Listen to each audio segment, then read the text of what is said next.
നോക്കാൻ പോകുന്നത് FAQ boards ആണ്.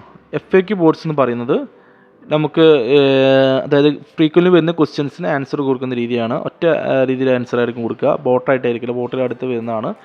ഓക്കെ, FAQ എന്ന് പറയുന്നത് ഇപ്പോൾ ഒരു കസ്റ്റമർ പേയ്മെൻറ്റുമായി വന്നിട്ട് ഡീറ്റെയിൽസ് ചോദിച്ചു. അപ്പോൾ പേയ്മെൻറ്റ് ഡീറ്റെയിൽസ് ഫസ്റ്റ് നമ്മൾ ഒരു നെയിം കൊടുക്കുന്നു.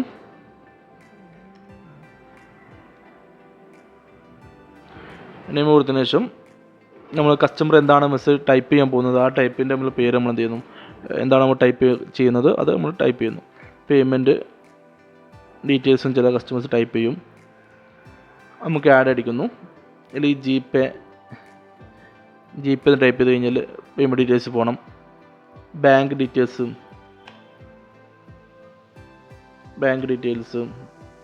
എന്ന് ടൈപ്പ് ചെയ്ത് കഴിഞ്ഞാൽ ഓട്ടോമാറ്റിക് റീപ്ലൈ പോകണം. നമുക്ക് അങ്ങനെ രീതിയിൽ സെറ്റ് ചെയ്യാൻ പറ്റും. ഇനി നമുക്ക് അതിൻ്റെ കൂട്ടത്തിൽ ആൻസർ ആയിട്ട് കൊടുക്കേണ്ടത് ഇമേജ് ആണെങ്കിൽ ഇമേജ് കൊടുക്കാം, അല്ലെങ്കിൽ വീഡിയോ വേണമെങ്കിൽ വീഡിയോ കൊടുക്കാം, അല്ലെങ്കിൽ ഡോക്യുമെൻറ്റ് കൊടുക്കാം, അല്ലെങ്കിൽ ഇൻട്രാക്റ്റീവ് ആയിട്ട് കൊടുക്കാം. ഇൻട്രാക്റ്റീവ് പറഞ്ഞാൽ ബട്ടൺസ് വെച്ചിട്ട് എന്ത് ചെയ്യാൻ പറ്റും, കസ്റ്റമറിലോട്ട് മെസ്സേജ് അയക്കാൻ പറ്റും. ഇൻട്രാക്റ്റീവ് ആണെങ്കിൽ നമുക്ക് ബട്ടൺ വെച്ചിട്ട് മെസ്സേജ് അയക്കാം.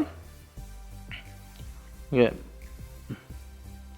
എന്തൊക്കെ ബട്ടൺസ് വേണ്ടതെന്നുള്ളത് നമുക്കിവിടെ ആഡ് ചെയ്യാം. ഓക്കെ, അതിനുശേഷം നമുക്കിപ്പം ഇമേജ് ടെസ്റ്റ് കൊടുക്കുന്നുണ്ടെങ്കിൽ ടെസ്റ്റ് ആയിട്ട് നമുക്ക് എന്ത് ചെയ്യാം, GPay നമ്മൾ ടെസ്റ്റ് പേര് GPay നമ്പർ കൊടുക്കുന്നു. അതിനുശേഷം സേവ് അടിക്കുന്നു.